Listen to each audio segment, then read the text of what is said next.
Princess जिंगलू की marriage हो रही है और उसके हाथ में एक ब्रेसलेट है। वो सोच रही है शुक्र है ये तो मेरे साथ आ गया, टाइम ट्रेवल करके आई है और सामने वो देख रही है एक मुर्गी को लाया गया है। वहीं पर मेड कहने लगती है आप इस मुर्गी को नहीं मार सकती, प्रिंस की जगह ये आई है। वो उसे मार देती है।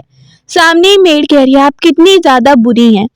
वो एकदम से पीछे मुड़ रही है और उसे गुस्से से देख रही है और सोचने लगती है टाइम ट्रेवल करके तो आ गई, प्रिंस तो बीमार है लेकिन शुक्र है मेरा ब्रेसलेट, टाइम स्पेस ब्रेसलेट मेरे साथ आ। जिंगलू सबको देखने लगती है, सोच रही है अब इस लड़की की बॉडी में आ गई हूँ, सब कुछ ठीक कर दूंगी और सबको डराने लगती है। कौन है जो मेरे सामने आकर बदतमीजी करेगा, मैं प्रिंसेस बन चुकी हूँ। वो सबको कहती है कोई भी मेरे सामने बदतमीजी नहीं कर सकता है, मैं जो मर्जी है करूँ वो मेरी मर्जी होगी। एकदम से पता चला है प्रिंस बहुत ज्यादा बीमार है। प्रिंस के रूम के सामने सब बैठे हुए हैं। वो सोचते हुए आ रही है अगर प्रिंस मर गया तो जैसा कि यहाँ पर रिवाज है मुझे भी उसके साथ ही दफन कर दिया जाएगा। जोर जोर से आवाजें लगाने लगती है प्रिंस आप मर नहीं सकते। गार्ड कह रही है आप अंदर नहीं जा सकती। बोलने लगती है क्यों। उसे देखने लगती है और बोलती है तुम कौन होती हो मुझे अंदर जाने से रोकने वाली। गार्ड कहती है प्रिंस को वुमेन में कोई इंटरेस्ट नहीं है। वो कहती है अच्छा तुम्हें बड़ा पता है, मैं देखती हूँ मुझे कौन रोकता है। वो वहां से चैलेंज करके अंदर चली गई है। गार्ड कहती है प्रिंस की तबीयत आप और खराब कर देंगी, लेकिन वो वहां पे चैलेंज करके अंदर चली जाती है कि मुझे कौन रोक सकता है, देखती हूँ मैं। अब वो अंदर गई है तो देखती है कि प्रिंस की हालत काफी बिगड़ी हुई है। अब उसे कहने लगती है, बोल रही है तुम्हारे पास दो ही रास्ते हैं, या तो मैं तुम्हें ऐसे ही छोड़ दूं और तुम मर जाओगे, उसके बाद मैं तुम्हारी विडो बन के तुम्हारे पैसों पे ऐश करूंगी, या फिर मैं तुम्हें ठीक कर सकती हूँ। अगर तुम चाहते हो तो मैं तुम्हारी हेल्प कर सकती हूँ। मेरे पास कोई ऑप्शन नहीं है। वो उसे परमिशन दे देता है। अब वो उसे सबसे पहले चेक करने लगती है और उसे दिखाती है कुछ। वो डर जाता है कि ये क्या चीज है। वो उस ब्रेसलेट के जरिए मॉडर्न वर्ल्ड से एक इंजेक्शन लेकर आई है और उसे लगाने लगती है। प्रिंस को बेहोश कर देती है जो कह रहा था मैंने नहीं लगाना। इसके बाद वो देख रही है अब ये ठीक हो जाएगा, मैं थोड़ा सा आराम कर लेती हूँ। प्रिंस को बेड से धक्का दे देती है कि ये बदतमीजी कर रहा था। प्रिंस नीचे ही चला गया। उसको होश आती है। वो देखता है ये क्या कर दिया तुमने, मेरा कलर कैसे हो गया। वो हंस रही है उसे देख के। प्रिंस को काफी ज्यादा गुस्सा आने लगता है। अब वो बोलती है रुको रुको मैं बताती हूँ, ये ठीक हो जाएगा, ये कुछ साइड इफेक्ट है। प्रिंस पूछता है कब तक ठीक होगा, तो वो कहती है 2 दिन तक ठीक हो जाएगा। वहां पर उसका मजाक भी उड़ाने लगती है। प्रिंस कहता है देखो अगर कुछ भी गड़बड़ हुई तो तुम्हें पता है ना मैं क्या कर सकता हूँ। वो वहां पे उसे देख के बोलती है ठीक हो जाएगा और तुम्हारे पास तो कोई रास्ता भी नहीं था, देखो अब तुम ठीक फील कर रहे हो ना, ये एक साइड इफेक्ट है और अगर 2 दिनों में नहीं तो 3-4 दिनों में तो ठीक हो ही जाएगा। बोलने लगती है और हाँ याद रखना मैंने तुम्हें ठीक किया है तो तुम्हें मुझे पैसे भी देने होंगे, सब चीजों का ख्याल रखना होगा। गार्ड वहीं पर आई है, कहती है प्रिंसेस आप यहाँ पर हैं। वो कपड़े लेकर आई है। बोलने लगती है देखो तुम यहाँ से चली जाओ, मैं प्रिंस का खुद ही ध्यान रख लूंगी। प्रिंस दूसरी साइड पे फेस कर लेता है। बोल रही है प्रिंस देखिए अब आपको इसे क्या बोलना है। प्रिंस गार्ड को कहने लगता है प्रिंसेस जो कह रही है उसका कहना मानो और तुम एक सर्वेंट हो इसीलिए सर्वेंट की तरह बिहेव करो, प्रिंसेस का हर ऑर्डर मानना होगा तुम्हें। गार्ड वहां से चली जाती है। प्रिंस वहीं पे जिंगलो का साथ देता है। जिंगलो वहां से चली जाती है। अब वो 2-3 दिन तक अंदर ही रहेगा। 2-3 दिनों के बाद हम देखते हैं प्रिंसेस बाहर से वापस आई और कहती है साइड पे हो जा, मुझे सोना है, मैं बहुत थकी हूँ। बोलने लगता है तुम्हें डर नहीं लग रहा। कहती है क्यों, मुझे क्यों डर लगेगा। प्रिंस सू बोलने लगता है सब मुझसे डरते हैं और कहते हैं कि मैं बहुत ही ज्यादा खतरनाक हूँ, लेकिन तुम यहाँ से आराम से सो रही हो। बोलने लगती है क्यों, खतरे की बात कौन सी होगी, प्रिंस का कोई राज तो नहीं है। प्रिंस सू कहता है ऐसी कोई बात नहीं है, सोना है तो आराम से सो जाओ। सुबह को हम देखते हैं जैसे ही जिंगलू वहां पे आती है सामने प्रिंस को देखने लगती है जो वहां पे बात कर रहा है। गार्ड सामने खड़ी हुई है। वो वहां पे उससे कह रही होती है गार्ड मुझे लगता है प्रिंसेस आपकी जान की दुश्मन है और ऐसा ना हो आपको कुछ कर दें। प्रिंस वहां पे उसे गुस्से से भेज देता है कि तुम्हें मेरी फिक्र की जरूरत है। जिंगलू कुछ नहीं बोलती और सामने आने लगती है। प्रिंस उसे देख के बोलने लगता है कि एम्पेरिस की तरफ हमें जाना होगा, क्योंकि वो बहुत ज्यादा गुस्सा भी हो रही होंगी। एम्पेरिस की तरफ उन्हें दूसरे दिन आना था रस्म के मुताबिक, लेकिन आज तीसरा चौथा दिन हो गया है। अब वो वहीं पे एम्पेरिस को रिस्पेक्ट दे रही है, लेकिन वो गुस्सा होने लगती है। अब वो कह रही है प्लीज आप गुस्सा मत होइए, हमें आने में देर हो गई। तो वहां पर ये एम्पेरर भी सामने है कि तुम दोनों को तो दूसरे दिन आना था ना। पेरिस कहने लगती है तुमने तो आते ही रूल्स को तोड़ना शुरू कर दिया, तुम्हें बिल्कुल शर्म नहीं आ रही, यहाँ पर तीसरे दिन आई हो तुम। पेरिस उसकी तरफ कप फेंकती है और प्रिंस स्यू जल्दी से जिंगलू को बचा लेता है और जोर से कहता है एम्पेरिस मुझे लगता है आप कुछ ज्यादा ही हद से बाहर हो रही हैं, ये आपको नहीं करना चाहिए था। एम्पेरस एक बार तो चुप होती है, फिर देख के बोलने लगती है, अपनी वाइफ को देखो, आती ही उसने रूल तोड़ने शुरू कर दिए, ये इज्जत कर रही है मेरी। जिंगलू वहीं पे देखने लगती है और सोच रही है मुझे कुछ करना पड़ेगा। वो कहती है आपको पता है कि प्रिंस की तबीयत खराब थी, मैं तो इनको ठीक करने में लगी हुई थी, वरना मैं दूसरे दिन ही आ जाती, फिर मेरी गलती है कि मैंने प्रिंस को ठीक कर दिया, बताइए मेरी गलती है इसमें। एम्पायर अपनी वाइफ को कहते हैं तुम भी कुछ ज्यादा ही बोलती रहती हो, कुछ ज्यादा ही बोल जाती हो।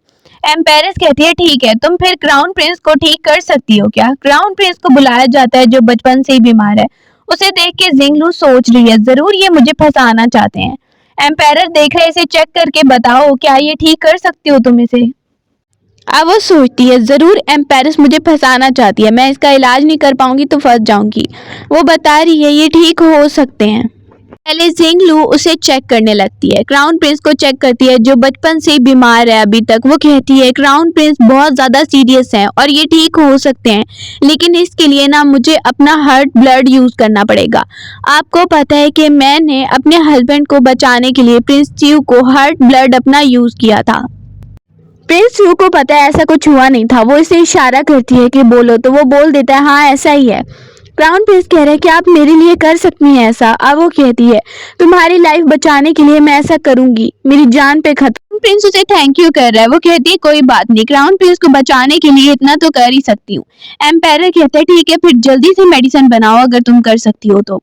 वो वहां से ही लेकर आई है प्रिंस च्यू को और आकर मेडिसिन मिलाने लगती है। वो मेडिसिन उसने मॉडर्न वर्ल्ड से मंगवाई है उसी ब्रेसलेट से, और मेडिसिन बना रही है सामने। प्रिंस भी उसे देखने लगता है लेकिन कोई क्वेश्चन नहीं करता है कि ये क्या चीज मिला रही है। वो प्रिंस को बताने लगती है कोई हार्ट ब्लड तो यूज नहीं किया था, लेकिन उनके सामने मुझे ऐसे ही शो करना है ताकि उनको लगे कि क्राउन प्रिंस को बचाने के लिए मैं कितनी ज्यादा मुश्किल झेल रही हूँ, और ऐसे होगा मेरा प्लान।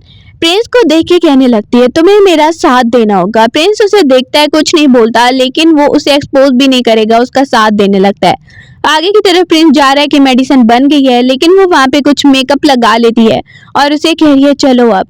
आगे वो सामने सबके सामने ये शो कर रही है वो बहुत वीक फील कर रही है क्योंकि उसने अपना हार्ट ब्लड निकाला है। सबके सामने कह रही है बहुत वीक फील कर रही है। तो वहां पर कहती है 2 बार हार्ट ब्लड मुझे निकालना पड़ा है, इसीलिए मेरी अब तबीयत भी ठीक नहीं है, लेकिन कोई बात नहीं, क्राउन प्रिंस के लिए मैंने ये किया है। एम्पायर उसे थैंक यू करने लगता है, थैंक यू सो मच ये मेडिसिन बनाने के लिए। अब वो कहती है कोई बात नहीं, क्राउन प्रिंस के लिए तो मुझे ये करना ही था। फिर वहीं पे जोर जोर से कफ करने लगती है। क्राउन प्रिंस देखता है और कहने लगता है मैं आपको बहुत ही जल्दी रिवॉर्ड दूंगा और इतना ज्यादा सोना दूंगा। वो बहुत ज्यादा इनाम उसे देने का बोल रहा है। सिंगलू बड़ी दिल में खुश हो रही है और फिर वहीं पर सहारा ले रही है प्रिंस का और कहती है चलो चलो। एम्पायरस कहती है चलो अब तुम जाकर आराम करो, उसे जाने का बोल देती है। जैसे ही वो बाहर आई है तो प्रिंस को देख रही है कि मैं खुद चली जाऊंगी। प्रिंस को कुछ काम आ जाता है, बोलने लगती है कोई बात नहीं मैं खुद चली जाऊंगी, कोई भी टेंशन की बात नहीं है। वहां से ही वो आती है और जैसे ही सामने आई है अपने घर में तो देख के वो याद करने लगती है पुरानी मेमोरीज को। जिस लड़की की बॉडी में आई है उस लड़की की स्टेप सिस्टर ने और स्टेप मदर ने दोनों ने मिलकर उसे ये मैरिज करवा दी थी जबरदस्ती कि तुम्हें करनी ही होगी, और वहीं पर उसे बहुत ज्यादा मार भी रही थी। वो पुरानी मेमोरीज को याद करने लगती है कि इन दोनों को पता नहीं था कि उस लड़की की तो कैरिज में ही डेथ हो जाएगी, लेकिन उसकी जगह मॉडर्न वर्ल्ड से एक लड़की ट्रेवल करके इसकी बॉडी में आ जाएगी। गार्ड सामने खड़े और कहने लगते हैं तुम यहाँ पर आई हो तो पहले झुकना पड़ेगा, पहले यहाँ पर झुको फिर तुम्हें अंदर एंटर होने दिया जाएगा, क्योंकि झुके बगैर तुम यहाँ पर रिस्पेक्ट दिए बगैर नहीं अंदर एंटर हो सकती हो। वो वहां पर ही एक आइडिया सोचती है और जोर जोर से आवाज लगाती है मदर मदर मेरी सिस्टर को समझा लीजिए, वो इतने रिलेशनशिप बनाती रहती है। सब आसपास के लोग बात कर रहे हैं क्या ये सब सच कह रही है, मतलब इसकी सिस्टर ऐसी लड़की है क्या? वो जोर जोर से आवाजें देकर सबको इकट्ठा कर लेती है और सब कहते हैं हाँ हमने भी उसे कुछ ऐसा देखा है।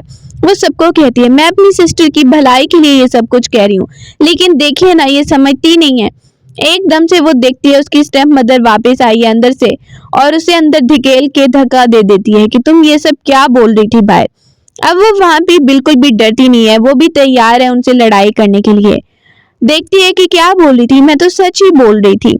जैसे ही उसकी स्टेप मदर बहुत ज्यादा गुस्सा हो रही है, कहती है मैंने तो कुछ नहीं किया, मैं तो सिर्फ सच बोल रही थी ना। वो उसे मारने लगती है लेकिन जिंगलू सामने से हट जाती है। इसके बाद वीवी आ जाती है उसकी स्टेप सिस्टर। वो कहती है तुम्हें क्या लगता है कि तुम बच जाओगी? वो भी उसे मारने के लिए आती है सामने, लेकिन वो हट गई है। वीवी देख के हैरान हो जाती है। उन दोनों को अटैक करता देख वो एकदम से अपना हथियार निकाल लेती है। अब सामने आओ, मेरे सामने आओगे तो मरोगे। अब वो दोनों को पकड़ लेती है। मैं तुम दोनों को अब अच्छा सबक सिखाती हूँ। तुम दोनों ने बहुत कुछ कर लिया, लेकिन अब मेरा टाइम आ गया। तुम लोग को लगता है कि मैं कुछ नहीं कर पाऊंगी, लेकिन अब देखो कि मैं कैसे सबक सिखाती हूँ तुम दोनों को। वो माँ बेटी को वहीं पर कुछ खिला देती है, जिससे वो बिल्कुल भी बोल नहीं पा रही हैं और ना ही कुछ कर पा रही हैं, चिल्ला नहीं पा रही हैं। अब वो उन दोनों को देखती है, देखो अब मैं क्या करती हूँ। सामने एक्यूपंक्चर की टेक्निक यूज करती है। उन दोनों को ऐसे कर लेती है कि वो बिल्कुल भी हिल ना पाए और उनको बाहर लेकर आ रही है। इसके बाद पानी में उनको डिबो देती है और सबक सिखा रही है। सामने उसका फादर चिल्लाता हुआ आता है। वो चिल्ला कर आ रही है, क्या कर रही हो तुम, यहाँ पर आकर ये कैसा बिहेव कर रही हो। वो वहां पे देखने लगती है, अच्छा फादर आपको भी टाइम मिल गया यहाँ पे आने का, अब पहले तो नहीं आया और अभी चीखे सुन के आ गया। जिंगलू बोल रही है, मैं बिल्कुल ठीक कर रही हूँ इनके साथ। उसकी स्टेप मदर चिल्लाती है, देखो इसने क्या किया है। उसका फादर कहने लगता है, इतनी बदतमीजी तुम कर रही हो, मुझे शर्म आ रही है कि तुम मेरी बेटी हो, ये सब कर रही हो तुम मेरे साथ। जिंगलू कहती है, याद करिए कि आपने मेरी माँ के साथ क्या किया था और मेरी माँ की लाइफ में दूसरी लड़की को लेकर आए, उनको कितना दुख हुआ और फिर मेरी मैरिज के वक्त भी आपने कुछ नहीं बोला, जो भी मेरे साथ होता रहा। उसका फादर गुस्सा होने लगता है तो कहती है, अब देखिए मैं क्या करती हूँ, क्योंकि यहाँ पर अब मुझे कोई नहीं रोक सकता है। तो फादर चिल्ला रहा है तो एकदम से सब देखने लगते हैं कि प्रिंस च्यू आ गया है। कहते हैं, मेरी वाइफ से यहाँ पर क्या बिहेव हो रहा है। वो वहां पे प्रिंस सू को आता देखता है। सामने वो डर जाता है, थोड़ा बहुत ही बात कर सकता है, ज्यादा नहीं बोल रहा है, लेकिन वो बोलने लगती है, मेरी माँ का जो भी सामान है, जो भी चीजें, मैं यहाँ से लेकर जाऊंगी सब कुछ। इसको डबल गुस्सा आने लगता है। वो वहां पर ही सर्वेंट के कान में कुछ बोलती है और प्रिंस के कानों पे हाथ रख लेती है ताकि उसे कुछ सुनाई ना दे जो भी उसके फादर बोल रहे हैं, क्योंकि प्रिंस को एकदम से गुस्सा आएगा और उसे बिल्कुल भी पता नहीं चलेगा कि वो क्या कर रहा है। वो वहां से अपने सर्वेंट्स को बोलने लगता है, जो भी प्रिंसेस की माँ का सामान है वो यहाँ से निकलवा लो और मैं देखता हूँ किसकी हिम्मत है कि वो मुझे रोकेगा यहाँ पर। अगर वो सामान यहाँ इनके घर से चला गया तो इनके पास तो कुछ नहीं बचेगा। उसका फादर कहने लगता है प्रिंस को, प्लीज ऐसा मत कीजिए। अब वो कह रही है, अब आपको बहुत ज्यादा मिन्नतें करना याद आ गया, लेकिन जब प्रिंस नहीं थे तब आप मुझसे कैसे बिहेव कर रहे हैं। इंग्लू का फादर चिल्ला रहा है, मुझे पता नहीं था तुम ये सब करोगी, लेकिन वो बहुत ज्यादा टफ है, अपनी माँ की मेमोरीज को भी याद करने लगती है। जैसे ही वो दोनों बाहर आए हैं, वो बाजार से गुजर रहे होते हैं। प्रिंस वहां पे उसे देख के प्रिंस च्यू स्माइल कर रहा है, उसे देख के कह रहा है कि तुम बहुत खुश लग रही हो। कहती है, हाँ आज मैंने अपना बहुत ज्यादा गुस्सा निकाल दिया है, इसीलिए मैं बहुत खुश हूँ, चलो शॉपिंग करते हैं। दूर से एक प्रिंसेस अपनी दोस्त के साथ बैठी है। वो प्रिंस च्यू को देखती है तो सोच रही है ये क्या। वो बताने लगती है उसकी दोस्त, मैंने सुना है कि प्रिंस च्यू ने जिससे मैरिज किया ना उसमें बहुत इंटरेस्टेड। प्रिंसेस कहती है, ऐसा नहीं हो सकता, मुझे नहीं लगता, मैं चल के नीचे देखती हूँ। उसकी दोस्त कहती है, तुम नीचे जा रही हो। प्रिंस सू और जिंगलू खड़े हुए होते हैं कि वो प्रिंसेस नीचे आ जाती है और आके चिल्लाने लगती है कि तुम इस लड़की के साथ हो, तुम तो कहते थे तुम किसी लड़की को लाइक नहीं करते। जिंगलू उसे देख के कहती है, तुम्हें क्या प्रॉब्लम है, ये मेरा हस्बैंड है, अगर वो अपनी वाइफ को लाइक नहीं करेगा तो और किसे लाइक करेगा, और तुम यहाँ आकर ऐसी शुरू हो गई हो। मैं प्रिंसेस हूँ, तुम्हें सोचना चाहिए बात करने से पहले। जैसे ही वो उसे ये सब बोल रही है तो वो नीचे गिर गई है, फिर उठ के चिल्लाने लगती है दोबारा से। जिंगलू कहती है, तुम बदतमीजी कर रही हो। अब वो प्रिंस च्यू को कहती है, देखो ये क्या करी है मेरे साथ, इसने मुझे गिरा दिया। प्रिंस च्यू कह रहा है, गलती तुम्हारी है, लेकिन वो माफी मांगने के लिए भी तैयार नहीं है और कहने लगती है, मैं क्यों इससे माफी मांगूंगी। जिंगलू उसे बोलने लगती है, माफी नहीं मांगनी तो इसके बदले में पैसे देने पड़ेंगे। अब वो चिल्लाती है, देखो ये पैसे मांग रही है प्रिंस च्यू। प्रिंस च्यू कहता है, मेरी वाइफ जो भी कह रही है वो ठीक कह रही है, अब तुम्हें करना तो पड़ेगा ही, उसे पैसे देने ही पड़ते हैं। अब वो देखती है प्रिंस च्यू की तरफ और उसे कहने लगती है, चलो हम चलते हैं, यहाँ पर बाहर घूमने आए ही हैं तो हम कोई अच्छी सी शॉपिंग कर लेते हैं अब इन पैसों से। पीछे से मेड उसे कहने लगती है, मैंने सुना है जिंगलू के बारे में, इसे कुछ भी अच्छा टैलेंट आता ही नहीं है, क्यों ना हम इसे पार्टी में बुलवा कर इसकी बेइज्जती करवाएं। वो प्लान कर रही है। जिंगलू वापस आ गई है और वो पूछती है उस लड़की के बारे में। बोलता है वो मिनिस्टर ऑफ फॉरेन की बेटी है और मेरा तो उससे ऐसा कोई रिश्ता नहीं है। अब वो कहती है वो ऐसे ही आकर शुरू हो गई थी, उसे पता भी नहीं है मेरे बारे में। प्रिंस च्यू नोटिस कर लेता है कि तुम्हें बहुत जेलसी हो रही थी ना, वो स्माइल कर रहा है और उसे अच्छा लग रहा है। अब वो देखती है प्रिंस च्यू की तरफ, कहती है नहीं मुझे क्या जेलसी हो रही थी, लेकिन वो जैसे ही देख रही है कि प्रिंस च्यू तो बहुत हैंडसम है। दूसरी तरफ सेकंड प्रिंस को देखते हैं, वहां पर उसे बताया जा रहा है कि वो लड़की जिंगलू कैसे सबको ठीक कर रही है और उसने प्रिंस को भी ठीक करने की कोशिश की है। सेकंड प्रिंस कहता है, अच्छा तुम्हें ये लगता है कि वो प्रिंस को ठीक कर चुकी है, मुझे नहीं लगता ऐसा, क्योंकि प्रिंस का जो पॉइजन है ना वो बढ़ता जाएगा, मुझे कुछ करने की जरूरत ही नहीं है। दूसरी तरफ देख रहे हैं उनको पार्टी में दोनों को इनवाइट किया गया है, प्रिंस यू को और जिंगलू को। वो सामने आकर देखने लगती है इधर उधर एक्साइटेड होकर। प्रिंसेस की दोस्त आती है, वो आके खड़ी होके पूछने लगती है तुम्हारा टैलेंट क्या है। अब वो कहती है देखो ना ये कैसी बातें पूछ रहे हैं, इनको लगता है कि मुझे बताना चाहिए इन्हें। सेकंड प्रिंस खड़ा हो जाता है और कहता है जिंगलू प्रिंसेस तुम्हें बहुत बड़ी गलत फहमी हो रही है, ये तुम्हें इनवाइट कर रही है आने का। अब वो देखती है उनको, अच्छा कोई बात नहीं मैं आ जाती हूँ। सामने वो चीजों को देखने लगती है और एक एक चीज उठाकर वहां पर खाने लगती है। वो सामने खड़ी होके कहती है अच्छा तुम्हें क्या सीखना है मुझसे, मुझे इनवाइट किया है, क्या बोलना है बोलो। ये कहती है क्यों ना आप हमें कुछ परफॉर्मेंस सिखा दें, कुछ सॉन्ग या कुछ डांस परफॉर्मेंस, मुझे आती ही नहीं है तो आप सिखा दें। अब वो वहीं पे बहुत बड़ा चाकू निकाल लेती है, बोलने लगती है सीखना है मुझसे। डर जाती है वो लड़की। और दूसरी तरफ प्रिंसेस कह रही है आपको पता है आपको अच्छे से सब कुछ आता है, आप मुझे सिखाएंगी। प्रिंस यू सामने कुछ नहीं बोलता है। वहीं पर वो देखती है ये सब ना मुझे ट्रबल में डालना चाहते हैं। उसे एक आइडिया आता है, वो प्रिंसेस कह रही है प्लीज आप मुझे सिखाओ। प्रिंसेस कह रही है आप तो बहुत टैलेंटेड, आप मुझे सिखाइए। अब वो खाते हुए वहां पे आ रही है और सबके फेस देख रही है कि ये दोनों जरूर मुझे ट्रबल में डालना चाहती हैं। कोई बात नहीं मैं भी शुरू हो जाती। प्रिंसेस उससे थोड़ा इम्प्रेस होने लगी है और उसे कहती है कि आप अच्छे से कर लेंगी परफॉर्मेंस, मुझे पता है आप बहुत ज्यादा टैलेंटेड हैं। उन्हें कह रही है परफॉर्म करने को। दूसरी लड़की उसका दोस्त भी साथ दे रही है। असल में उनका मकसद था कि वो शर्मिंदा हो जाए और उसे परफॉर्मेंस आए ही नहीं। वो दोनों उसे फोर्स करती हैं और वो कहती है ठीक है। जैसे ही वो सामने की तरफ जा रही है प्रिंस यू भी उसे देखने लगता है। वो सामने जाके खड़े हो जाती है और कहती है चलो अब देखो मैं कैसे तुम लोग को परफॉर्मेंस सिखाती हूँ। जैसे ही वो परफॉर्मेंस दे रही होती है सेकंड प्रिंस देख के कहते हैं ये क्या कर रही है, लगता नहीं है इसे कुछ आता भी है। अब वो देख के कहती है ये है रियल वाली परफॉर्मेंस, ये तुम दोनों को सीखनी चाहिए। प्रिंस यू स्माइल कर रहा है उसकी तरफ देख के। अब वो कहती है कुछ और भी सीखना है क्या। सामने वो लड़का खड़ा होके कहता है नहीं नहीं हमें और कुछ नहीं देखना है। अब वो उन दोनों को देख के बोलती है कुछ और भी देखना है तो मैं तुम दोनों को सिखा देती हूँ। वो दोनों बोलती है नहीं नहीं। प्रिंस यू उसे स्माइल करने लगता है देख के। वो एक न्यू परफॉर्मेंस देने लगती है तो सब हैरान हो जाते हैं। प्रिंस यू स्माइल कर रहा है और बाकी लोग देख के हैरान है, उनके सर में दर्द होने लगता है। वो आ जाती है सामने खड़ी हो जाती है, उन दोनों को देख के बोलती है बहुत अच्छे से तुम दोनों ने अब सब कुछ सीख लिया होगा। जो लड़की उसकी बेइज्जती करवाना चाहती थी वो वहां पे कहती है तो बहुत यूनिक परफॉर्मेंस थी। बोलती है मुझे पता है यूनिक थी। प्रिंसेस तो उससे इम्प्रेस हो गई है, उसने कोई ऐसी परफॉर्मेंस नहीं देखी। उसकी दोस्त कहने लगती है ये क्या अलग सी परफॉर्मेंस है, वैसे प्रिंसेस होने से आपको नहीं लगता कि ये कुछ अजीब ही परफॉर्मेंस थी। उसे देख के वहीं पर प्रिंस यू कहता है मेरी प्रिंसेस के बारे में तुम लोग को बोलने का कोई हक नहीं है, मुझे अच्छा लगा, तुम लोग को क्या परवाह इस बात की। अब वो लड़की सॉरी बोलने लगती है सॉरी सॉरी मेरा ये मतलब नहीं था। वो आगे आकर हैंड शेक करने के बहाने उस पर अटैक करने लगती है लेकिन उसे पीछे धक्का दे दिया जाता है। जैसे ही वो पीछे जरी जाती है और चिल्ला रही है तो उसे कहती है जिंगलू मैंने सोचा नहीं था कि तुम इस हद तक जाओगी, यहाँ तक कि मुझ पे अटैक भी करने लग जाओगी। प्रिंस यू उस लड़की को वहीं पे जेल में डलवा देता है और जिंगलू बहुत ज्यादा खुश है। अब ये सब बातें सेकंड प्रिंस को पता चल रही हैं। सेकंड प्रिंस कहने लगता है देखते हैं आगे क्या होता है, ये लड़की जिंगलू बड़ी इंटरेस्टिंग है, इसके बारे में अच्छे से जानो और सारी इन्फॉर्मेशन मुझे दो। वो गार्ड को सब कुछ बताने लगता है। वापस आके वो कह रही है प्रिंस तुमने मुझे नोटिस कर लिया कि मैं इस वर्ल्ड से नहीं हूँ। अब वो बोलने लगता है हाँ तुम बार बार पुराने जमाने की बात करती हो, मुझे लगा कि तुम किसी और ही दुनिया से हो, तुम वापस तो नहीं जाओगी। बोलती है ये तो नहीं पता लेकिन जिस दुनिया से हूं ना उसके बारे में बताना बहुत मुश्किल है। प्रिंस उसे कहने लगता है मैं सिर्फ ये जानता हूँ कि तुम बहुत ज्यादा टैलेंटेड और अच्छी हो, मैं नहीं चाहता कि तुम वापस चली जाओ। वो वहां पर ही डिटेल बताने लगती है मेरी दुनिया के बारे में ना तुम अच्छे से समझ नहीं पाओगे, एक बार में तो बता नहीं पाऊंगी। उसके बाद वो उस ब्रेसलेट के बारे में बताती है, सब चीजें मैं इससे लेके आती हूँ। सुबह हो जाती है, गार्ड कह रही है पता नहीं प्रिंस यू पर तुमने क्या जादू किया। बोलने लगती है अच्छे से मुझे सर्व करो वरना मैं तुम्हें मुश्किल में डाल दूंगी। उसके साथ ही प्रिंसेस आती है, जाके कह रही है चलो चलो चलते हैं। वो देख रही है कि प्रिंसेस तो बड़ी अच्छी मेरी दोस्त बन रही है, प्रिंसेस उससे सीखना चाहती है सब कुछ। अब वो कहती है हाँ हाँ मैं तुम्हारी जरूर हेल्प करूंगी।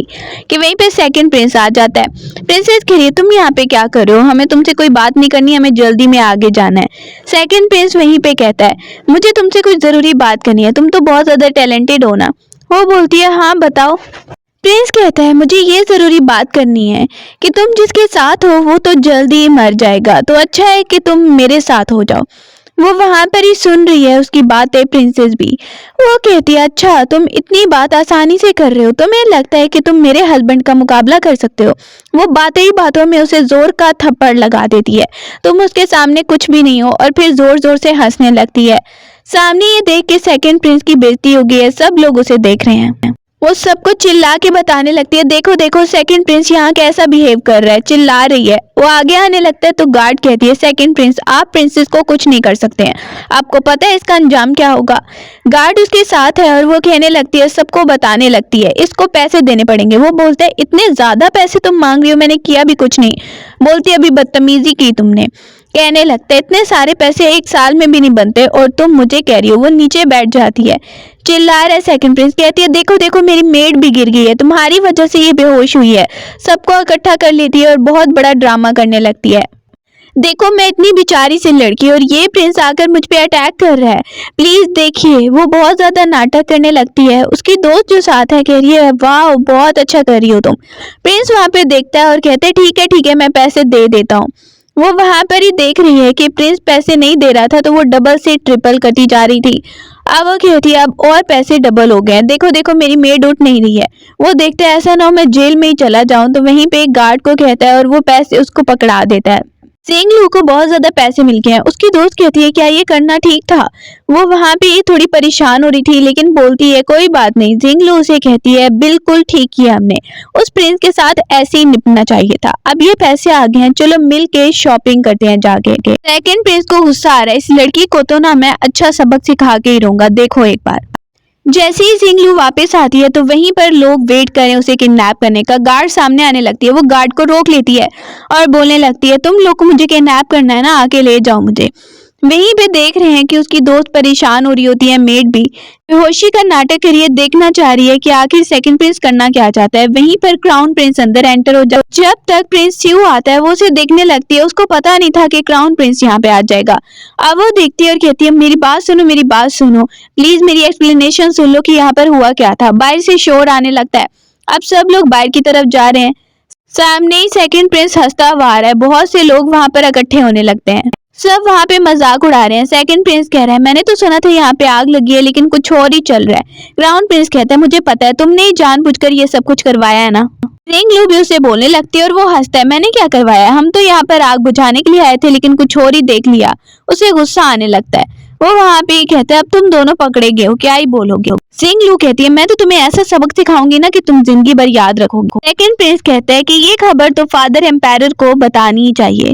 क्राउन प्रिंस को भी बहुत ज्यादा गुस्सा आ रहा है उसे देख के, उसने ही सारी चाल चली है और प्रिंस च्यू भी जानता है। जिंगलू को वहां पर बहुत ज्यादा गुस्सा आ रहा है उसे देख के।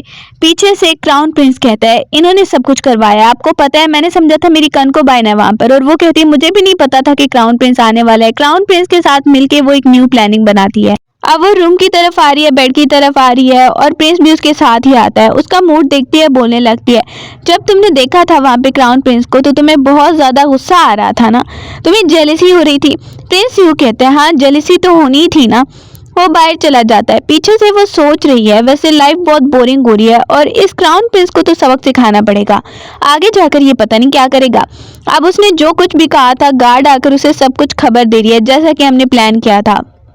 दूसरी तरफ सेकंड प्रिंस को देखते हैं, वहां पर ही बहुत ज्यादा वो जख्मी हो गया। जो उसके आसपास गार्ड हैं वो बहुत परेशान हो रहे हैं और वो कहता है कि पता नहीं किसने अटैक कर दिया मुझ पे। वो सब परेशान है कि अब यहाँ से आपको कैसे लेकर जाएं, आप प्लीज हौसला रखिए, कुछ ना कुछ हम जरूर ढूंढ लेंगे। अभी वो वहां पे बहुत ज्यादा जख्मी है कि उन्हें एक लड़की मिलती है। वो लड़की कोई और नहीं, जिंगलू है। उसी ने तो ये सब कुछ चाल चली है। आगे कहती है कि मैं तुम्हारे प्रिंस को बचा सकती हूँ, मेरे पास दवाई है, लेकिन इसके बदले में तुम लोग को कुछ करना पड़ेगा। वो वहां पर ही मजबूर है, अभी उनके पास कोई ऑप्शन भी नहीं है। सेकंड प्रिंस देखते हैं, आखिर ये है कौन, ऐसा क्यों लगता है मुझे, आवाज सुनी सुनी लग रही है। वो उससे मेडिसिन ले लेता है, कहता है ठीक है तुम मुझे मेडिसिन दो। मेडिसिन वो उसे दे देती है लेकिन बोल रही है, इसके बदले में तुम्हें किसी चीज पे साइन करने होंगे। वो बहुत सारे पैसे उससे लेना चाहती है, उससे सिग्नेचर करवा लेती है। अब प्रिंस जो इस हालत में है, शायद वो मर जाए, अपनी जान बचाने के लिए वो ये ऑफर एक्सेप्ट कर लेता है। वहीं पे गार्ड भी कहने लगता है, ठीक है हम तुम्हारी ऑफर मानने को तैयार हैं, तुम मेडिसिन दो। जिंगलू वहीं पर उसके सिग्नेचर करवा लेती है और वो जैसे ही देख रही है, सामने उसे एक आदमी नजर आता है जो वहां पर अपनी बेटी को फेंकने आया था। उसे जल्दी से पकड़ लेती है गार्ड और बोलती है, आखिर तुम ऐसा क्यों कर रहे थे। वहां पे वो देखती है, अपनी बेटी को तुम गिरा रहे थे। वो कहने लगता है, बेटी एक बोझ होती है, इसीलिए मैं इसे मारने आया था। वहां पर ही गार्ड उसे सबक सिखाने लगती है। अब ये देख के जिंगलू को बहुत बुरा लगता है कि बेटियों को, लड़कियों को अच्छे से इंसाफ यहाँ पे नहीं मिल रहा है। जैसे ही वो प्रिंस यू के साथ बैठी है तो उससे बात कर रही है। प्रिंस यू उससे पूछता है क्या हुआ, तुम कुछ परेशान लग रही हो। वो बोलने लगती है मैं ना यहाँ पर वुमेन के राइट्स के लिए लड़ूंगी। तुम्हें पता है जिस वर्ड से मैं आई हूँ ना वहाँ पर काफी ज्यादा वुमेन के राइट्स होते हैं। अभी मैं यहाँ पर एक मिशन चलाऊंगी। वहीं पर उन्हें कुछ और खबर मिलने लगती है। गार्ड आकर प्रिंस यू को बुलाने लगती है। प्रिंस यू कहता है ठीक है तुम जाओ, मैं थोड़ी देर में वहां पर पहुंचता हूँ। दूसरी तरफ देख रहे हैं जिंगलू को, वो ऐसे ही फिर रही होती है कि एकदम से उसकी दोस्त आती है, जोर से उसे हग कर रही है और उसे बताने लगती है कि मैं ना तुम्हारे साथ बहुत ज्यादा हैप्पी हूँ और तुम्हें पता है एम्पायरस ने तुम्हें नीचा दिखाने के लिए कुछ भी करेंगी, लेकिन हमें उनके खिलाफ लड़ना होगा। उन्होंने कुछ लड़कियों को बुलवा लिया है कि वो कनकोबाइन बनेंगी। कुछ लड़कियों को देख रहे हैं, एम्पायरस उनको कहने लगती है कि तुम लोगों को कनकोबाइन बनना होगा, प्रिंस यू की कनकोबाइन बनना होगा। साथ में हम देख रहे हैं उस दूसरी प्रिंसेस को, वो भी खड़ी हुई है। अब वो जैसे ही आती है तो जिंगलू कहने लगती है मुझे पता ही नहीं था ये चल रहा है। एम्पायरस कहती है ये सब मेरे ऑर्डर पे होता है, तुम कौन होती हो मुझे मना करने वाले। एम्पायरस उनको ऑर्डर देती है कि जाओ तुम लोगों को प्रिंस यू को इम्प्रेस करना है। बाहर आकर उसकी दोस्त कहती है तुम्हारे पास कोई आइडिया है इन सबसे निपटने का, क्या होगा। वहीं पर जिंगलू कहती है पहले तो मैं प्रिंस यू के पीछे जाऊंगी ना और देखूंगी कि वो क्या रिएक्शन देता है, उसकी लॉयलिटी पहले चेक करनी पड़ेगी। अब वो अपनी दोस्त के साथ वहां पर पीछे ही आती है रात को कनकोबाइन को देखने के लिए। अंदर झांक कर देख रही है, सामने ही देख रही है कि अब क्या होने वाला है। वो कनकोबाइन प्रिंस यू की तरफ जा रही है। प्रिंस यू जो आराम से रूम में बैठा था, सामने वो इस लड़की को आते देखता है जो उसके सामने कुछ परफॉर्मेंस दे रही है। अब वो जैसे ही अंदर देखती है प्रिंस यू तो इसको रिजेक्ट भी नहीं कर रहा है। सारे लड़के एक जैसे होते हैं, मैं तो इससे डाइवोर्स लेने लगी हूँ। एकदम से वो बाहर आ जाता है और कहने लगता है कौन मुझसे डाइवोर्स ले रहा है, मैं इसकी परमिशन नहीं दूंगा। जिंगलू उसके सामने एटीट्यूड बनाकर खड़ी है और बोलने लगती है कि तुम ये क्या कर रहे थे। प्रिंस यू से हक करके बोल रहा है कि ऐसा कुछ भी नहीं है, मैं किसी को भी कनकोबाइन एक्सेप्ट नहीं कर रहा हूँ, बल्कि तुम ही हमेशा के लिए मेरी एक वाइफ रहोगी और मैं हमेशा तुम्हारे साथ लॉयल रहूंगा। अभी वो बात कर रहे हैं, वहीं पर गार्ड आकर उसे कुछ खबर देने लगती है। वो कहते हैं ठीक है। जिंगलू कहती है तुम जाओ जाओ, मैं बहुत ज्यादा खुश हूँ, मैं अभी वापस जाती हूँ। सुबह को हम देखते हैं वो लड़कियां जो वहां पर कनकोबाइन बनने आई हैं, वो उनको कहने लगती है तुम लोग यही लाइफ जीना चाहते हो। वो दोनों लड़कियां कुछ समझ नहीं पा रही हैं। वो खड़े होकर उनको मोटिवेशनल स्पीकर की तरह सब कुछ बताने लगती है कि लड़कियों के राइट्स होने चाहिए। तुम लोगों की ये लाइफ है कि तुम लोग को जबरदस्ती यहाँ पर कनकोबाइन बना दिया जाएगा और तुम लोग बन जाओगी। तुम लोग को अपने लिए स्टैंड लेना पड़ेगा, तुम लोग को अपनी लाइफ जीनी पड़ेगी और तुम लोगों को अपने रूल्स के हिसाब से गुजारनी पड़ेगी लाइफ, ऐसी लाइफ जिसमें तुम्हारी मर्जी होगी, जिसमें तुम हुकूमत कर सकोगी। वो भी बहुत ज्यादा मोटिवेट हो जाती हैं और कहती हैं ठीक है हम तुम्हारे साथ काम करेंगी। वो उन्हें कहती है तुम लोग का एक ड्रीम होना चाहिए, कैसा ड्रीम जो तुम्हें एक्साइटेड करे, जिसके लिए तुम लड़ जाओ।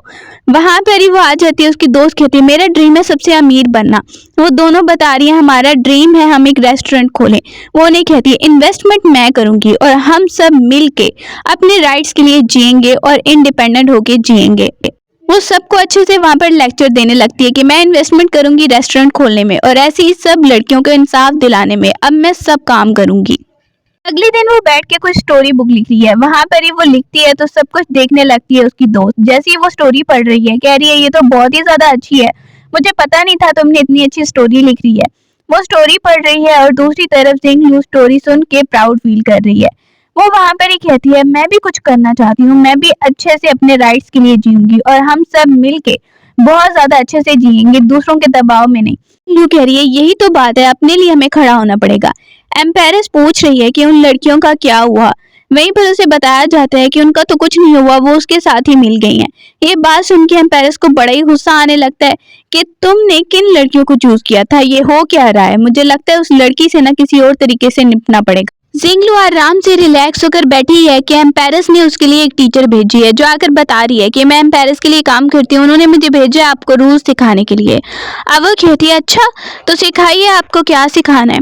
सबसे पहले वो उसे एम्ब्रॉयडरी सिखाने लगती है और बता रही है कि कैसे कैसे करना है।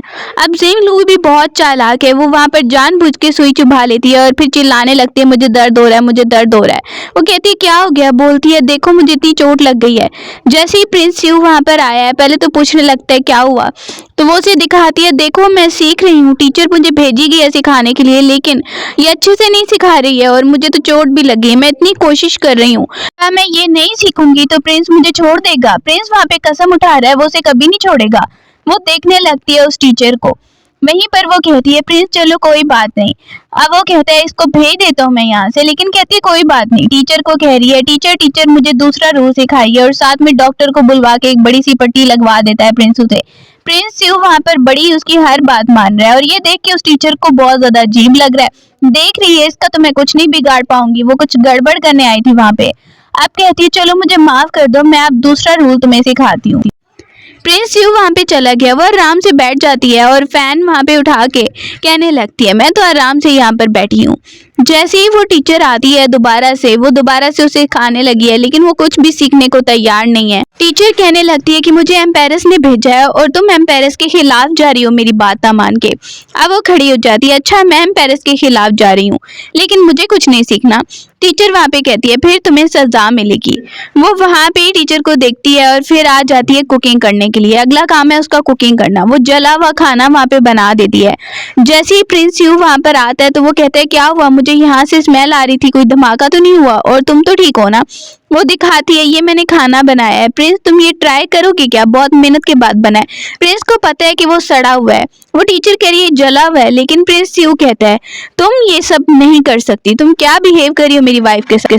अब जिंगलू बैठी है तो उसकी दोस्त उसे बता रही है मुझे पता है कि एम्पेरस ऐसे हार नहीं मानेंगी, वो दोबारा से जरूर उस टीचर को भेज देंगी और इस बार शायद वो जरूर कुछ और गड़बड़ करने की कोशिश करेगी। वो अपनी दोस्त को परेशान देखती है। जिंगलू कहती है इधर आओ, एक मैं तुम्हें आइडिया बताती हूँ। उसके कान में एक आइडिया बताने लगती है। वो सोचती है जरूर हम इस पे काम करेंगे। अब अगले दिन जैसे ही वो दोबारा से टीचर आई है तो वो कह रही है कि मुझे तुम लोग को इस बार अच्छे से सिखाना होगा। इस बार वो अपने हाथ में कुछ मारने वाली छड़ी भी लेकर आई है और वहां पर आकर खड़ी हो गई है। अब उसके सामने जिंगलू खड़ी है, साथ में प्रिंस यू भी खड़ा है। उसने और लड़कियों को बुलवा लिया वहां पर। कहती है कि तुम इनको भी सिखाओ ना, मेरे साथ इनको भी तुम्हें सिखाना होगा।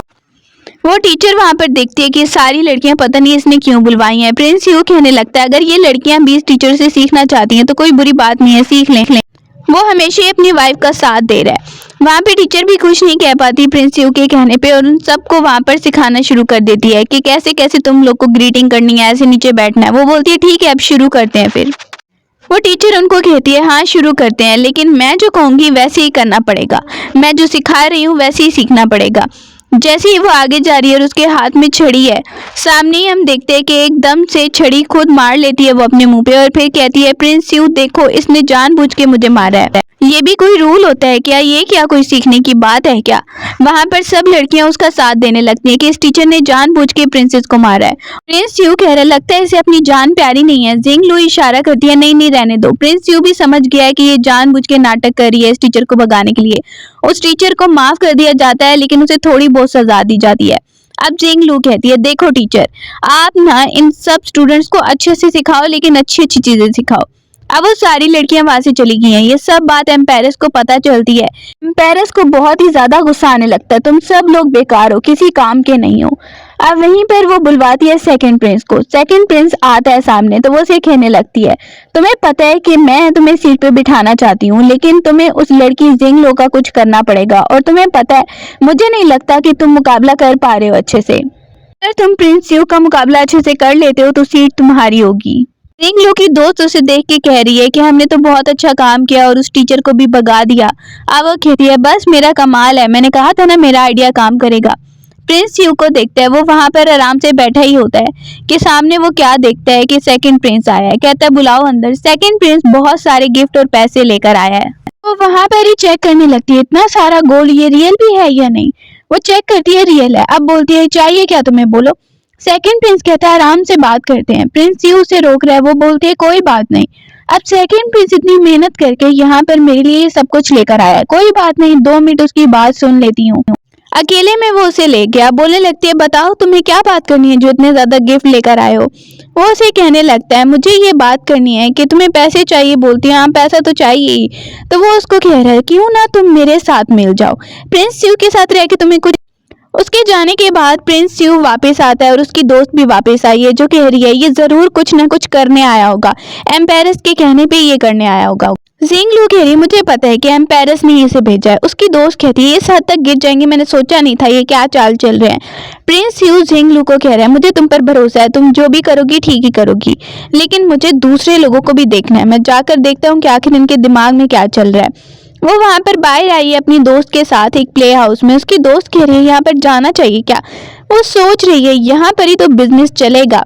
अब वो कहती है ठीक है चलते हैं। फिर अंदर की तरफ जा रही है ताकि उसे और लड़कियां मिले जिनमें वो प्रमोशन करे अपने प्रोडक्ट्स की। वो बता रही है कि कैसे हमें बिजनेस चलाना है। अपनी दोस्त को भी अंदर लेकर जा रही है। दूसरी तरफ थर्ड प्रिंस को देखते हैं, उसके साथ जो गार्ड है वो बता रहा है उसे सारी इन्फॉर्मेशन। थर्ड प्रिंस वापस आया है और ये खबर मिल गई है प्ले हाउस की खबर प्रिंस यू को। प्रिंस यू को गुस्सा आता है कि जिंगलू वहां पे क्यों गई है। जिंगलू वहां पे बैठी है और बहुत सारी लड़कियों को काम करता हुआ देखती है। वो वहां पर ही उसकी दोस्त भी बैठी है। वो उनको कहती है तुम्हें पता है ये प्रोडक्ट बहुत अच्छा है, लेकिन मैं तुम लोग को कुछ और दिखाती हूँ। ये ना बहुत अच्छा है, इसको तुम देख के हैरान हो जाओगी। जिंगलू उस ब्रेसलेट से मॉडर्न वर्ड से उनको एक चीज लाकर दिखाती है। वो मेकअप प्रोडक्ट होता है जो वो देख के हैरान हो जाती हैं। वो सबको यूज करना सिखाती है, देखो कैसे अपनी स्किन पे ये लगाना है, इतनी आसानी से ये लग जाता है। वो ये प्रमोशन कर रही है उनमें, उसके सारे फायदे बताने लगती है कि कैसे कैसे ये करना है और कैसे हमारा पैसा बनेगा। वहीं पर आकर बताया जाता है थर्ड प्रिंस के बारे में। थर्ड प्रिंस जैसे ही सामने आता है हेलो बोलता है तो जिंगलू को याद आता है पिछले वर्ड में यही था जिसकी वजह से मैं मरी थी। अब ये भी टाइम ट्रेवल करके तो नहीं आ गया। वो वहां पर उसे देखती है, पहले ना मुझे पता लगवाना पड़ेगा। थर्ड प्रिंस को वहां पर उसकी दोस्त भी देखने लगती है। तुम इतने सालों बाद वापस आ गए हो थर्ड प्रिंस। थर्ड प्रिंस कहता है अभी वापस आने का टाइम था तो मैं वापस आ ही गया।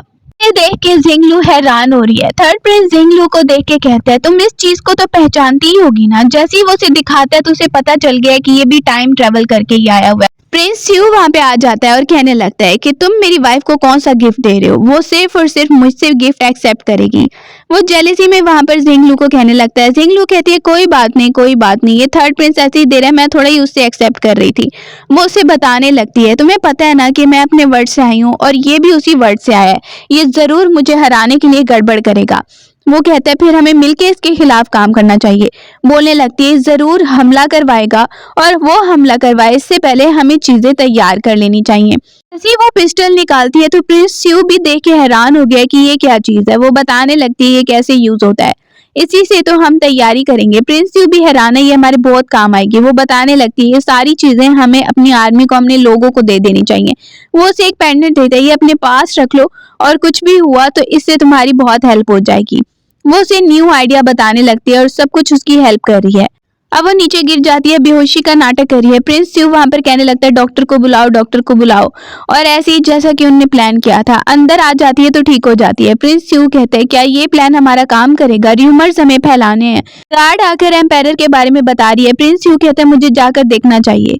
उसे कहने लगती है हाँ जाओ और अच्छे से देखो कि वहां पर क्या चल रहा है और किसी को कुछ भी पता नहीं चलना चाहिए।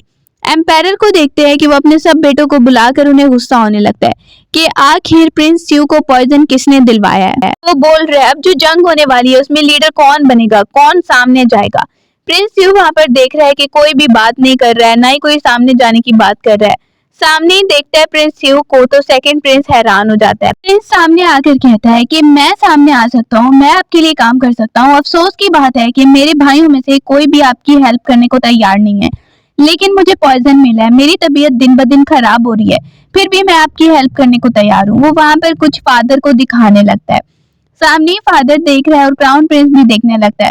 वो कहता है मेरी तबीयत खराब है फिर भी मैं जरूर आपकी हेल्प करूंगा और मैं सामने जाऊंगा काम करने के लिए। उसका फादर उसको कह रहा है कि तुम बहुत ही अच्छे हो, मुझे पता है कि तुम्हारी नीयत बहुत अच्छी है। एकदम से वो नाटक करने लगता है। वो ठीक तो कब का हो चुका है लेकिन सबको दिखाने के लिए नाटक करता है कि वो भी बीमार है। उसके पॉइजन को देख के थर्ड प्रिंस और सेकंड प्रिंस भी बड़े खुश हैं, लेकिन वो सबके सामने शो नहीं करते। वहीं पर एम्पायर कहने लगता है तुम नहीं जाओगे क्योंकि तुम्हारी तबीयत पहले ही बिगड़ी हुई है, इसीलिए तुम नहीं जाओगे। वो थैंक यू बोल देता है। दूसरी तरफ हम देख रहे हैं थर्ड प्रिंस को, वो वहां पर ही कह रहा है मुझे पहले ही पता था कि पॉइजन जरूर उस पर असर दिखा चुका होगा, उसकी तबीयत तो पहले ही खराब है। अब वो कुछ लेटर लिख के अपने आदमी को दे रहा है कि ये पहुंचा दो मेरे लोगों तक। जिंगलू वैसे ही जो पहले ही बीमार होने का नाटक करी थी अभी अंदर ही है। प्रिंस वहां पर आता है उसे देखने के लिए। वो कह रही है मैं बस ऐसे ही कह रही हूँ ताकि र्यूमर्स फैल जाए। जितना ज्यादा हम नाटक करेंगे ना, सब में र्यूमर्स फैलते रहेंगे, लेकिन क्या पता किसी को कि हम बिल्कुल। गार्ड आकर बता रही है कि थर्ड प्रिंस ने गिफ्ट भेजे हैं। अब वो बोलती है हाँ तो अंदर लेकर आओ। गार्ड कहती है वो खुद अंदर आकर देना चाहते हैं। जल्दी से वो बेड पे चली जाती है और कहती है ठीक है ठीक है। अब थर्ड प्रिंस सामने आता है और गिफ्ट लेकर आता है अपने भाई के लिए। अब वो उसे कहती है thank you so much gift के लिए, लेकिन इतना टाइम हो गया तुम्हें आए हुए और तुम अब गिफ्ट देने के लिए आए हो। कहता है बस अभी ही मुझे लगा कि मुझे गिफ्ट दे देना चाहिए। वहां पर ही कहने लगता है मैं अपने भाई के हालात जाने आया था, कोई हेल्प की जरूरत हो तो मुझे जरूर बताना। वो यहाँ पर आया इन्वेस्टिगेशन करने के सब कुछ क्या चल रहा है। उसके सामने वो काफी ज्यादा कहती है ठीक है थैंक यू सो मच तुम्हारे गिफ्ट के लिए, अब तुम यहाँ से जा सकते हो। उसे एक लेटर मिला है। जिंगलू बताने लगती है कि थर्ड प्रिंस जरूर तैयारी में है और वो जरूर ही अटैक करने वाला है, तो हमें भी अपनी तैयारी पूरी तरह रखनी होगी और तुम जो बीमार हो उसका नाटक करना होगा, किसी को भी पता नहीं चलना चाहिए, लास्ट मोमेंट पे सबको पता चलेगा। उसकी दोस्त के पास वो बैठी है। उसकी दोस्त को वो बताने लगती है कि मेरे पास ये और भी प्रोडक्ट आए हैं, काम कैसा चल रहा है। उसकी दोस्त बता रही है कि अच्छा चल रहा है और कुछ लड़कियां जो है ना उन्होंने कितनी ज्यादा अच्छे से इन प्रोडक्ट्स को सेल किया है और वो कितना ज्यादा अच्छा पैसा भी कमा रही हैं। तो मुझे लगता है ना हमें और इस तरह की चीजें बनानी चाहिए। वो उससे काम के बारे में बात करने लगती है, लड़कियों को उसके राइट्स के बारे में और सब चीजों के बारे में वो बता रही है। उसकी दोस्त उसे एक और जगह पे लेकर गई है जहां पर काफी ज्यादा इंपॉर्टेंट चीजें पड़ी हुई हैं। अब वो देखने लगती है वाओ ये तो इससे भी ज्यादा अच्छा लग रहा है जो पहले हमने यूज किया था। अभी वो वहां पे ही होती है कि वहीं पर थर्ड प्रिंस को आता देखते हैं, जो कहता है कि तुम लोग यहाँ पर क्या कर रही हो। थर्ड प्रिंस कहने लगता है मैंने सोचा कि मैं अगर कोई हेल्प कर सकता हूँ तो इसीलिए आ गया था। उसकी दोस्त को एक बॉक्स मिलता है और कहती है इस बॉक्स में क्या है। एकदम से बॉक्स खुलता है और जिंगलू नीचे गिर गई है। थर्ड प्रिंस ये क्या हरकत की है तुमने। वहां पर गिर के नाटक करने लगती है, देखो देखो तुमने जानबूझ के मुझे गिराया है। थर्ड प्रिंस चिल्लाने लगता है मैंने ऐसा कुछ किया ही नहीं, उठ जाओ तुम क्या नाटक कर रही हो। प्रिंस आता है। प्रिंस यूं कहता है ये क्या तुम कर रहे थे। वो वहां पर आकर उसे उठाने लगता है जिंगलू को और थर्ड प्रिंस को कहता है तुम्हें पता है कि अगर फादर को पता चला तो वो तुम्हें सजा देंगे। जिंगलू कह रही है थर्ड प्रिंस पता नहीं आते ही मुझ पे अटैक कर रहा है, पता नहीं इसे क्या हो गया, ये जानबूझ के ऐसा कर रहा है, प्रेग्नेंट हूँ इसलिए ये कर रहा है। वहीं पर एम्पायर को देखते हैं। एम्पायर के सामने तीनों आते हैं और वो एम्पायर को सब स्टोरी बताने लगती है। एम्पायर को कहती है देखिए मेरी प्रेगनेंसी की बात सुन के थर्ड प्रिंस मुझे मारना चाहता है, मुझे पता है वो इसीलिए कर रहा था कि उसे सीट मिल जाए, लेकिन मेरा भी क्या कसूर है, ऐसा तो नहीं करना चाहिए उसे। एम्पायर वहां पर ये बात सुन के बड़ा खुश हो जाता है और वो कहता है ये तो बहुत अच्छी बात है कि दोस्त भी उसका साथ दे रही है कि मैं भी वहां पर ही थी। अब वहीं पर थर्ड प्रिंस को बुलाया जाता है। एम्पायर उससे पूछने लगता है कि आखिर तुमने ऐसा क्यों किया था, बताओ मुझे। थर्ड प्रिंस वहां पे खड़ा हो गया। प्रिंस यू जिंगलू को कह रहा है तुम बिल्कुल परेशान मत होना, मैं तुम्हारे साथ हूँ। थर्ड प्रिंस कहता है मैं अभी इनको एक्सपोज कर। डॉक्टर को बुलाया जाता है। वो फंस जाती है कि मैं तो बस नाटक कर रही थी, अब ये क्या डॉक्टर को यहाँ पर बुलवा लिया गया है। डॉक्टर बताता है खुशखबरी है खुशखबरी है। वो खुद भी सुन के हैरान हो जाती है क्योंकि वो सच में ही प्रेग्नेंट है। अब ये सुन के प्रिंस यू बहुत ज्यादा खुश हो जाता है। नाटक बना रहे थे लेकिन रियल ही हो गया। सामने ही उसकी दोस्त भी खुश हो रही है और प्रिंस ये सुन के हैरान हो जाता है। अब वो कहती है एम्पायर अब आपके सामने सबूत आ गया है कि थर्ड प्रिंस मुझे क्यों गिरा रहा था जानबूझ के। थर्ड प्रिंस वहीं पर सॉरी बोलने लगता है, ये सब एक मिसअंडरस्टैंडिंग है। प्रिंस यूं कहता है ये लेटर तो मिसअंडरस्टैंडिंग नहीं हो सकती, इसमें सबूत है कि तुम हमारे खिलाफ काम कर रहे थे, अटैक करने वाले थे। एम्पायर वहां पर कहता है इसका मतलब तुम दुश्मनों के साथ मिलके यहाँ पर अटैक करवाने वाले थे। एम्पायर बहुत गुस्से में आ जाता है। थर्ड प्रिंस कहता है ये भी तो हो सकता है कि इन लोगों ने लेटर झूठा ही बनाया हो, ये सब मेरे खिलाफ मिलके काम कर रहे हैं। वो कहने लगती है कोई झूठा लेटर नहीं है और उसकी दोस्त भी उसके हेल्प कर रही है। अब थर्ड प्रिंस को वहां पे पकड़वा दिया जाता है। एम्पायर उसको पकड़वा के वहां से लेके जा रहा है। बताया जाता है कि एक और कंट्री का प्रिंस आया है। वो आता है तो एम्पायर पूछ रहा है कि तुम्हारा कैसे आना हुआ। वो आके कहने लगते हैं कि मैं चैलेंज कर रहा हूँ, आप प्रिंस यू को सीट पे बिठाना चाहते हैं लेकिन ये इस काबिल भी है सीट पर बैठने के, अगर आप इसकी इतनी ज्यादा परवाह कर रहे हैं। वहीं पर जिंगलू कहती है तो तुम यहाँ पर आकर सीट पर बैठोगे क्या। उसकी दोस्त भी उसका साथ देने लगती है। प्रिंस कह रहा है थोड़ा टेस्ट तो इसे देना ही चाहिए। प्रिंस जिंगलू कहती है तुम दूसरे मुल्क से आकर हमारा क्या टेस्ट लोगे, तुम्हारी इतनी औकात भी नहीं है। वो वहां पर ही कह रहा है एम्पायर फिर आप डरते हैं कि इसकी काबिलियत सबके सामने आ जाएगी, ये इस काबिल ही नहीं है सीट पर बैठने के, अगर ये इस काबिल है तो इसे टेस्ट तो देना ही पड़ेगा। अभी वो वहां पे झगड़ा कर रहा होता है कि मौका देख के वो अटैक शुरू कर देता है प्रिंस यू के ऊपर। प्रिंस यू सामने आता है तो उससे वो तलवार से अटैक करता है तो प्रिंस यू जिसके बारे में पहले उनने फैलाया था कि वो बीमार है वो नीचे गिर जाता है। एम्पायर देखकर वहां पर ही चिल्ला रहा है। जिंगलू परेशान हो गई है, लेकिन वो प्रिंस बहुत खुश हो गया है कि मैंने अपना काम कर दिया। एम्पायर उसको पकड़वा देता है। ये सब करने तुम यहाँ पर आए थे, किसने भेजा था? तो साथ देने थर्ड प्रिंस आ जाता है। एम्पायर देखता है इसका मतलब तुम्हारी ये सब प्लानिंग थी। थर्ड प्रिंस कहता है मेरी प्लानिंग थी और मैं अटैक तो करने ही वाला था। अब तो आपके सामने सब कुछ पता चल गया है, क्योंकि आपका प्यारा बेटा अब नहीं रहा, अब सीट पे मैं बैठूंगा। सिंगलू वहां पर बहुत ज्यादा रो रही होती है, लेकिन वो एकदम से हंसने लगती है। थर्ड प्रिंस देख रहा है कि ये क्या हो रहा है। वो वहां पे खड़े होके कहती है तुम्हें क्या लगा कि हमने कुछ भी तैयारी यहाँ पर नहीं की हुई है? वो वहां भी सबको बुला लेती है। थर्ड प्रिंस देख रहा है इसका मतलब है तुम सब लोग यहाँ पे नाटक कर रहे थे, ड्रामा कर रहे थे। वो सब पिस्टल्स लेकर आ जाते हैं मॉडर्न वर्ल्ड की। वो कहने लगती है हमने तो पहले ही ये सब रूमर्स इसीलिए फैलाए थे ताकि पता चले कि कौन अटैक करने वाला है। प्रिंस सी उठ जाता है और ये देख के वहां पर पुरानी मेमोरीज में दिखाया जा रहा है तब हमला करेंगे जब वो समझेगा कि वो जीत चुका है और वो सबके सामने आ जाएगा। ये सब उसने पहले ही प्लानिंग करके रखी हुई थी। अब थर्ड प्रिंस पर अटैक हो जाता है। वहां पर वो अटैक वहां पर करती है उस पे और कहने लगती है अब तुम नहीं बचने वाले हो। प्रिंस स्यू वहां पर कहता है मैं बिल्कुल ठीक हूँ, जब से मेरी लाइफ में मेरी वाइफ आई है मैं तब से ठीक हो गया था, इसने मुझे ठीक कर दिया था। थर्ड प्रिंस वहां पर देखने लगता है कि एम्पायर तो वैसे ही बेहोश हो गया है। एम्पायर को कुछ मेडिसिन दी हुई थी जिससे वो बेहोश हो जाए और उसकी जान बच जाए। वो देखती है एम्पायर तो वैसे ही बेहोश हो गया टेंशन के मारे। अब थर्ड प्रिंस मुकाबला शुरू कर देता है और प्रिंस यू उस पर अटैक करना शुरू कर देता है। जैसे ही वो हारता है तो एम्पायर भी होश में आने लगता है। वो सबको बता रही है कि एम्पायर को कुछ नहीं हुआ था, बल्कि उनकी जान बचाने के लिए हमने उसे बेहोश किया था। एम्पायर देखता है तुम्हें तो मर ही जाना चाहिए, तुम अपने फादर को मारना चाहते हो। सब कुछ सॉल्व होने के बाद हम देख रहे हैं कि अब बर्थ का टाइम आया है। तो प्रिंस यू बहुत ज्यादा परेशान लग रहा है। उसे बताया जाता है कि सब कुछ ठीक है। थोड़े टाइम के बाद हम देखते हैं वो लड़कियां जो उसके साथ थी, उसकी दोस्त साथ थी, वो आकर बता रही हैं कि हमने जिन लड़कियों को काम सिखाया है, जिनको इंडिपेंडेंट बनना सिखाया है, वो कितने अच्छे से काम कर रही हैं, सब अच्छे से कर रही हैं। एक लड़की आकर बता रही है कि वो कितना ज्यादा अच्छा पैसा कमा रही है और वो बहुत ज्यादा लाइफ में खुश भी है। अब वो दूसरों की रूल्स पर नहीं जी रही है। उसकी दोस्त भी काफी ज्यादा हैप्पी लग रही है और वो सब पूछ रही हैं कि अब तुम क्या करोगी, क्या ऐसी ही बोरिंग लाइफ आगे जीती रहोगी? तो वो कहती है नहीं, मैं अपने बेटे और अपने हस्बैंड के साथ दुनिया ट्रैवल करूंगी और बहुत अच्छा इंजॉय करूंगी।